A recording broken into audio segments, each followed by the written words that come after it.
Hello everyone, this is Akhil Vijay, Managing Director of Clifton Capital Real Estate. This video is a detailed analysis and review of O1NE District by Avenew Development. So we will be looking at different aspects of this project from an end user and investor perspective, and we will discuss the good, the bad and even the ugly about this master plan. Last couple of months, we saw some very interesting commercial offices launches in Dubai, especially the O1NE District by Imtiaz. And honestly, this year's office offerings in Dubai is way more sensible than whatever we had last year in terms of price, location and the potential. Last year, O1NE launched offices in Business Bay for 5,000 dirhams per square feet. Believe me when I say this, having an office in Business Bay is very impractical in today's date. You will regret that decision every single day of your life. And then we had Shahruk's by Avenew, and I don't even want to talk about that. So let's leave all that in the past and let's dive into O1NE District by Avenew. First of all, let's talk about the development. I think that is what everyone is talking about in Instagram these days. So this project is being developed by Avenew Development and Kora Properties. Avenew Development is founded by two of the real estate moguls of Dubai.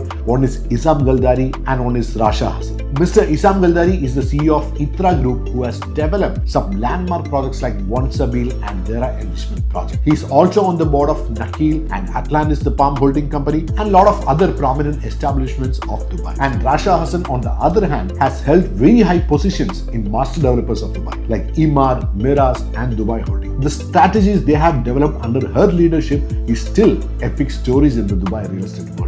Now coming to Kora Properties, it is a fully integrated development company owned by Apparel Group. Apparel Group is a global fashion and lifestyle retail conglomerate with strong presence in all the GCC countries. They have 2,600 plus retail stores, 80 plus brands under their umbrella, including Aldo, Birkenstock, Dune, Stay Madden and Daiso Japan. They launched their first development project in Dubai last year in Dubai Maritime City called Avenew, and it got completely sold out even before the agents got to know about it. And what that means is this project is led by titans of real estate development and retail and lifestyle industries. And as an investor or an end user, you can have 100% confidence on the developer. Now let's look at the location. Motor City is my favorite tier 2 location of Dubai. Being an auto enthusiast and a regular visitor at the Dubai Autodrome, have seen that area shaping up right in front of me. Especially the development that area has gone through in the last 2 years under Union Properties is truly remarkable. For investors, Motor City has given the highest capital appreciation and ROI on their residential projects compared to other tier 2, tier 3 locations of Dubai like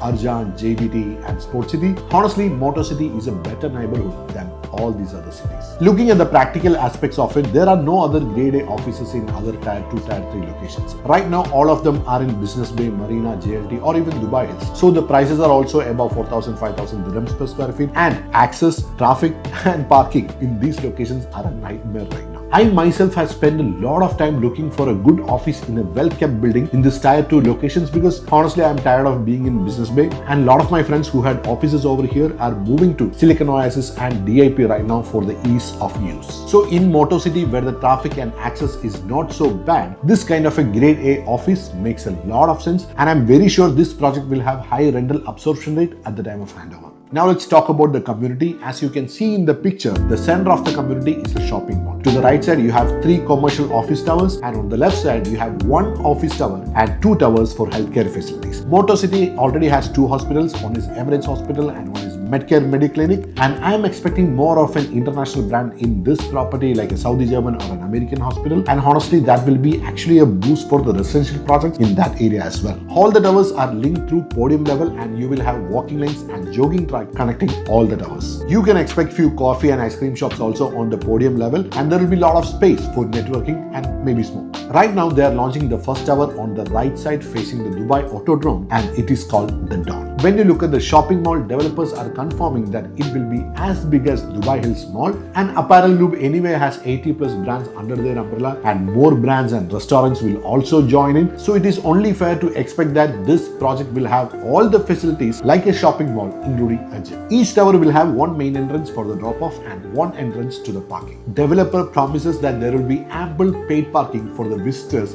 on each tower. If you don't know, this is a huge problem in Dubai Hills, JLT and even some offices in Business Bay. We are not sure if the mall parking will be paid or free for at least a couple of hours, but one thing I am sure is that it will be a really long walk if you try to park in the mall and walk to your office. Lastly, they will have a lot of landscaping and greenery going on through the podium level, and the top 2 floors of every tower are dedicated to the restaurants and F&B facilities. Now let's look at the tower in question, the Dome. It has a ground floor, 2 podium levels of parking, offices from 3rd to 16th floor, and restaurants and F&B facilities on 17th and 18th floor. Male and female prayer rooms and access to the open podium is on the 3rd floor. There will be 3 elevators exclusively serving floors 3 to 8 and another 4 elevators for floors 9 to 16. This will reduce the waiting time for elevators, which is a huge problem in other high-rise office towers. Another good news is that restaurants at the top 2 floors will get their exclusive elevator directly from the parking level. Regarding the parking for your office, for every 600 square feet you buy,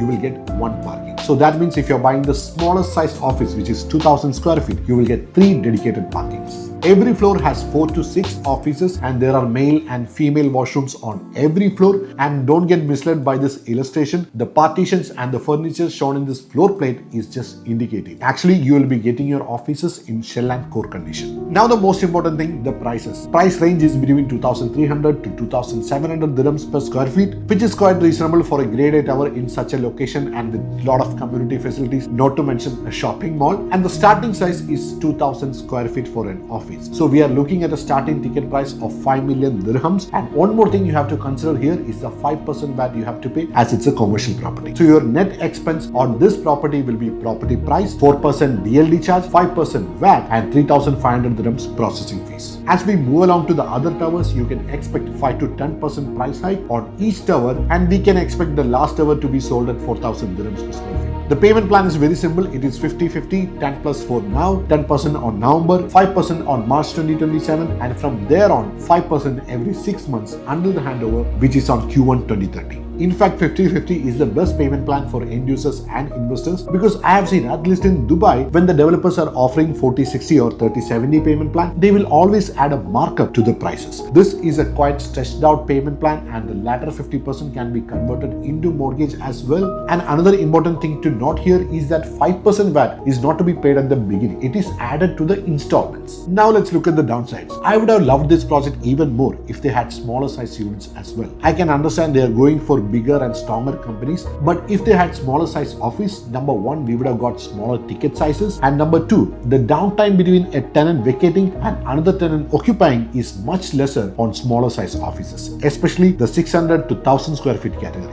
Also, if you want to invest on a commercial unit of a lower ticket size, you can contact me and we can have a discussion about Raw District by Imtiaz and few other good options in the market. Another downside is that they are giving shell and core offices. To be fair, Imtiaz and Burj Capital and all are doing the same thing, but I will understand that if that's a normal office building. But when you are providing a grade A facilities, at least you can give the standard finishes, so that some people like me who doesn't want to overcomplicate things can just use it as it is. And I don't think anybody likes to get handover of a unit in shell and core condition after spending 5 million dirhams. So in conclusion, O1NE District by Avenew Development is a great end user product. If you want your own office in a grade A facility in a very practical but upscale location, this is the perfect choice for you. If you are an investor, you can easily make over 10% ROI even if you consider 20 to 22 dirhams per square feet as service charge. And if you're looking for a flipping, you can confidently place your bet on the first couple of towers. The price per square feet, the payment plan and the upside potential is great on this project, and that's why I'm spending my time to film this video for you. So that is my detailed review of O1NE District by Avenew Development. If you want to discuss more details about this project, my contact number is on the screen and on the description. If you found this video informative, please leave a like and consider subscribing to the channel. You can drop your questions on the comment box and I'll answer them for you, and I'll see you in the next one.